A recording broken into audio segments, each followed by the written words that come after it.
বন্ধুগণ নমস্কার। প্রথমে আপনাদের অনুরোধ করবো আপনারা আমার চ্যানেলটি সাবস্ক্রাইব করবেন। ওয়ার্ল্ড পলিটিক্সের এই সপ্তাহের শুরুতেই যে সবচেয়ে বড় ঘটনাটা ঘটেছে সেটা হচ্ছে প্রেসিডেন্ট ট্রাম্প আবার ইরানকে ভয়ানকভাবে থ্রেট করেছেন। এর সাথে সাথে তিনি হামাসকেও থ্রেট করেছেন। প্রেসিডেন্ট ট্রাম্পের সাথে ইসরায়েলি প্রধানমন্ত্রী বেঞ্জামিন নেতানিয়াহুর একটা মারে লগে গত সোমবার তাদের মধ্যে একটা মিটিং হয়েছে। সেই মিটিংয়ের পরে তিনি এই ইরান এবং হামাস দুজনকেই ভীষণভাবে থ্রেট করেছেন। যেমন হামাসের নিয়ে তিনি বলেছেন যে আমার যে গাজা পিস প্ল্যান, সেই পিস প্ল্যান অনুযায়ী যদি হামাস নিজেদিকে যে অস্ত্র বিসর্জন দেওয়ার কথা সেটা যদি না দেয় তাদের কিন্তু সেটা ভয়ানক দুর্দশা ভুগতে হবে। তার কথাটা এরকম আর কি, যে terrible for them, hell to pay, অর্থাৎ এমনভাবে আমি আক্রমণ করব যে তারা ভাবতেই পারছে তাদের উপর কীরকম একটা অবস্থা হতে পারে।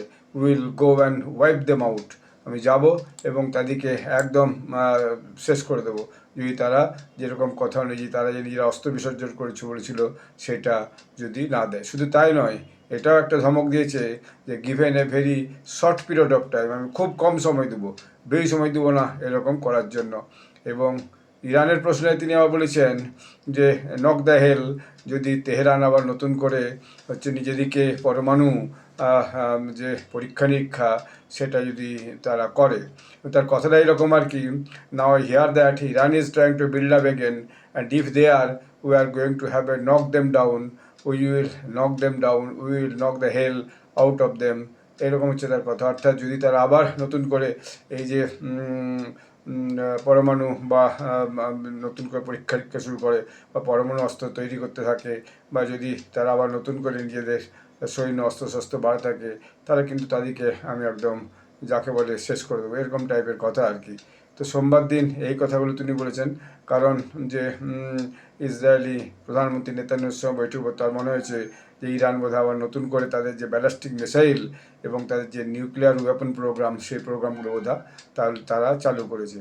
এবং তার বক্তব্য হচ্ছে I am not going to talk about overthrow. যখন তাকে জিজ্ঞেস করা হয়েছে যে আপনি কি তাহলে ইরানের যে সরকার চলছে সেই সরকারকে কি ফেলে দিতে চান, অর্থাৎ খোমেনি সরকারকে সেখান থেকে উখাড় ফেলতে চান, তখন তিনি বলেছেন I am not going to talk about overthrow the regime, they have got a lot of problem there, they have tremendous inflation, their economy is bust, their economy is not good, and I know that people aren't so happy. যে আমার দরকার নেই, তার দেশের মধ্যে একটা ভয়ানক আর্থিক মন্দা চলছে এবং মানুষ খুশি নয়, একদম তাদের অর্থনীতি একদম শেষ হওয়ার মুখে। তো এরকম অবস্থায় তিনি বলেছেন আমার তাদের রেজিম পাল্টাবার কোনো দরকার নেই। যদিও প্রেসিডেন্ট ট্রাম্পের এই বক্তব্যের পর ইরানের যিনি প্রেসিডেন্ট তিনি মোসাউদ পেজেশকিয়ান, তিনি বলেছেন তেহরান কিন্তু আমেরিকা, ইসরায়েল এবং ইউরোপের সঙ্গে ফুল স্কেল যুদ্ধ করার জন্য রেডি আছে, যদি ডিপ্লোম্যাটিক সলিউশন না হয় এবং বিষয়টা যদি কমপ্লিকেটেড হয়। এবং তার আরও বক্তব্য, in my opinion we are in a full scale war with America, Israel, Europe, they do not want our country to stand on its feet, Pezeshkian said. অর্থাৎ পেজিশকিয়ান তার ইরানের প্রেসিডেন্ট বলেছেন যদি আমাদের স্বাধীন দেশকে নিজের পায়ে ভর দিয়ে দাঁড়াতে না দেওয়া হয়, তাহলে আমরা আমেরিকা এবং ইউরোপের বিরুদ্ধে একটা ফুল স্কেল একটা যুদ্ধে যেতেও কিন্তু তৈরি আছি। এটা তিনি একটা ওখানকার যে supreme leader Ayatollah Ali Khomeini তার যে ওয়েবসাইট, যে অফিসিয়াল ওয়েবসাইট, সেই ওয়েবসাইটে তিনি কিন্তু বলেছেন। আরও তিনি বলেছেন this war is worse than the war in Iraq with us, if one understand well this war is much more complicated and difficult. অর্থাৎ 1980 থেকে 1988 সাল পর্যন্ত ইরানের যে যুদ্ধ হয়েছিল, এই যুদ্ধটা তার থেকেও মারাত্মক হবে। তো সেটা ডোনাল্ড ট্রাম্পের বুঝে নেওয়া উচিত।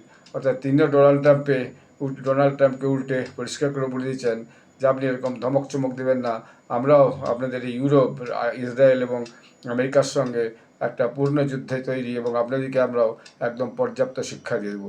এবং যদিও ইরানে সত্যি একটা ভয়ানক অর্থনৈতিক চ্যালেঞ্জ চলছে, আমি একটা ভিডিওতে বলেছি $1 আমেরিকান, $1 মানে ইরানের প্রায় প্রায় 42,000 টাকার মতো বলা যায় রিয়াল। তো তাদের কারেন্সি একদম পড়ে গেছে। তো এই অবস্থায় তারা কীভাবে কী করবে আমি জানি না। তারা তো নিজেরাই জানে ভালো করে, তো কোনো অ্যানালিস্টও সেটা কিছু বলেনি।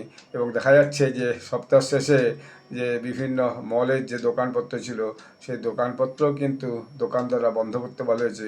কারণ যেভাবে ইরানিয়ান রিয়াল অর্থাৎ মুদ্রা যেটা, তার দাম যেভাবে কমেছে, তাতে দোকানপত্র চালানো খুব মুশকিল হয়েছে। তো ইরানের এরকম একটা আর্থিক ক্রাইসিস, তার সঙ্গে সঙ্গে ইরানের সাধারণ জনগণের সরকারের বিরুদ্ধে একটা ব্যাপক প্রতিবাদ গত 29 তারিখ থেকে শুরু হয়েছে। 29-30 তো চলেইছে। আজকে কী অবস্থা হয়েছে সে খবরটা এখনও পাওয়া যায়নি।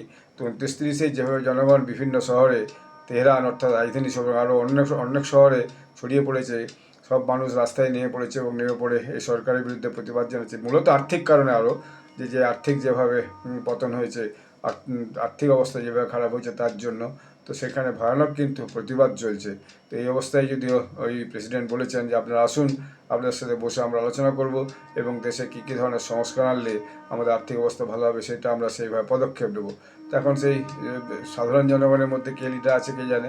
তো তারা যদি বসে কিছু সিদ্ধান্ত নেয় ভালো, নাহলে কিন্তু ইরানের যে আভ্যন্তরীণ গোলমাল, সেই গোলমালটা সামাল দেওয়া, তার সঙ্গে এই যে বৈদেশিক থ্রেট, এই দুটোকে একসাথে সামাল দেওয়া হয়তো কষ্টকরই হয়ে পড়বে।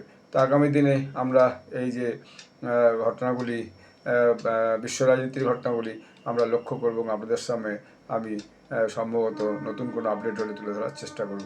আপনারা সবাই ভালো থাকবেন, ধন্যবাদ।